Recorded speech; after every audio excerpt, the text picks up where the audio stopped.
This is All India Radio. In Surkhiyon mein, now we bring you a discussion on demystifying the false narratives by vested interests. The participants are Shekhar Iyer, political analyst, and Neelabh Srivastav, journalist.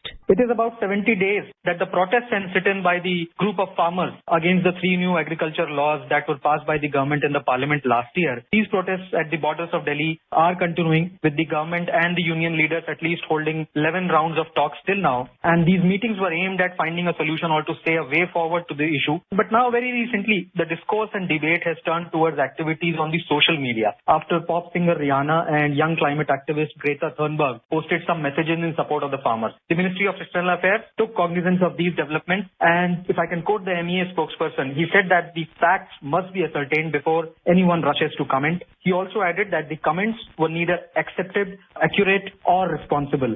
How do you analyze the developments, Mr. Iyer? Do you think this is an attempt to needlessly internationalize an internal issue of India by some vested interest groups? Or do you think it is to do something for a global concern about the farmers, especially in the Indian context? As far as farm laws are concerned, the government has also said that it is ready to keep those laws in abeyance for 18 months so that there can be a discussion. And the Supreme Court of India has also stayed the law and has set up a committee. And the government of India has said there will be discussions and present their views before the Supreme Court of India committee as well as before the panel set up by the government of India. So when the discussions are going on in a democratic manner, we are seeing the systematic plan right from January. This planning is going on, and January 26th has been indicated as an important day. We know what happened on January 26th when we saw people coming and desecrating an historic place like Red Fort.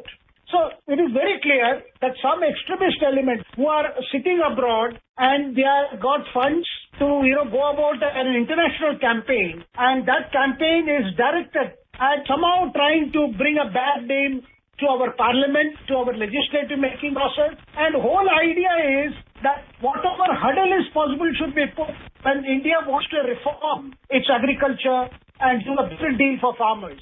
It is very clear that this campaign has got international ramification, and it is good that the government of India has decided to investigate it. Delhi police has registered a case because this is not an innocuous thing, Neelabh. Because you can say that, this is just to tell people what is this problem, so that is why this is being done. But if you look at the original that was inadvertently put out by this climate activist Greta and subsequently deleted, and today she has come with another toolkit, which is a very mild version. But it is very clear that there are people that work abroad, and this campaign is a very serious campaign. And the government of India has rightly taken it seriously. And Ministry of External Affairs, a statement has pointed out how certain organizations are proceeding in this case and not understanding the democratic process that is involved in passing a legislation in India. The Ministry of External Affairs has further said India has sought the help of U.S. Justice Department to go after those organizations which are inciting this kind of violence in India. When we see the Ministry of External Affairs coming into picture, it has also commented, as you very rightly mentioned, about the SFFJ activities and mutual cooperation sought by the MEA. It is very clear that the government and the External Affairs Ministry, which looks at international relations of India, have decided not to take it lying down and to address it upfront, including the very fact that the government heads of various ministries, if I can very rightly quote about the Union Home Minister, Mr. Amit Shah, quoting, saying that this is a propaganda and India stands united. And this is followed by so many other union ministers and different government organizations also stating the same position. And also in the context of the Delhi police, which you were mentioning, also bringing in the fact that it is looking at a conspiracy angle behind this entire protest and what happened on January 26th when certain people reached the Red Fort. So how do you see this entire thing belting out when both the government and the investigative agency, which is the Delhi police in this case, and also some other agencies like NIA and others, are also probing the angle of a conspiracy in this entire thing, Mr. Iyer? The prima facie shows that there is an attempt to target India's image, and it's soft power push, I would say, because India's economy has been growing. Several things have happened in the last few years, which have shown that it wants to fully utilize its potential and bring about changes that will improve the welfare, and is looking at a $5 trillion economy. Now, it is very clear there are certain global powers which are not very happy that India is moving in the right direction that some of these forces are engaging some extremist groups to create this kind of problem here, which our hapless farmers do not know. Because when things were moving towards a solution, somehow some hidden hand is preventing amicable settlement. And we do not know who are behind this, but definitely the picture is clear that there are people who want to see that somehow some hurdles are put. The growth story of India.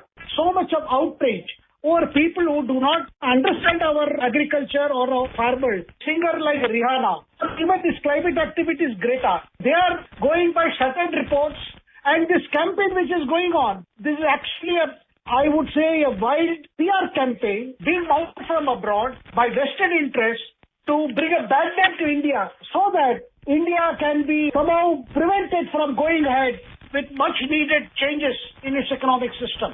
We very recently saw that the Prime Minister, during an all-party meeting video conference, did say that my offer of repealing or keeping in these laws in abeyance for 1.5 years still is on the table, and the Union Agriculture Minister is always a phone call away. So I think that is also a continuous effort of the government, that still the gates for dialogue are still open. Definitely. You see, even the Prime Minister said, the Agriculture Minister, Narendra Singh Tomar's offer to start discussions anytime on a clause approach.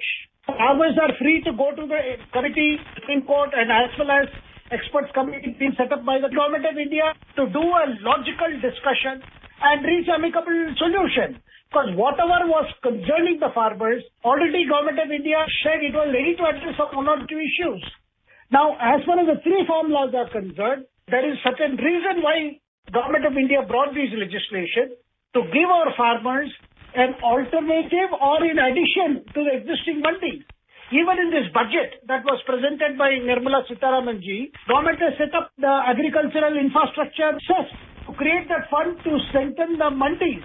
So therefore, when the approach and the intention of the Government of India is clear, so what I feel is it's the right time the Government of India has decided to take up this issue very seriously. The fact that today the MEA spokesperson has disclosed that India is approaching through all the legal means to seek the cooperation of the US government as well as other governments to unearth this international conspiracy and take action, because this concerns the future of India and the future of democracy. Because if you allow these forces to create mayhem and terror in the name of trying to protect democracy, I think that is a very bad day for all of us. I think it is the right time that this whole conspiracy is being exposed, and it's unfortunate some of the opposition parties are not realizing the gravity of the situation, and they seem to think that so long as opposition can be built up either here or abroad against our government, they think it is their victory. A very unfortunate way of looking at matters at this juncture.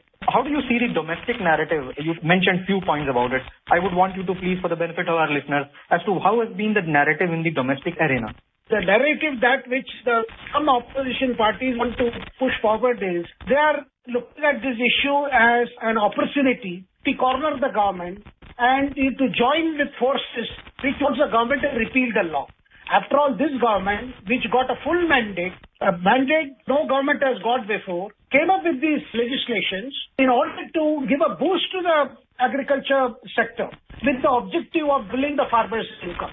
And it was not to disturb the provision of minimum support price for the existing crop, which is already continuing. And we had statistics during the general budget in which our finance minister said how steadily the MSP has been growing. Number of farmers benefiting from it has been growing. They are being misled by certain vested interests who are spreading unnecessary confusion. The opposition must also realize that they too have a duty to create an atmosphere conducive for dialogue. We have already seen 11 rounds of discussions took place. And already within the farmers also, a lot of them want a solution. Thank you very much for sharing your points, Mr. Iyer. Thank you. You were listening to a discussion on demystifying the false narratives by vested interests.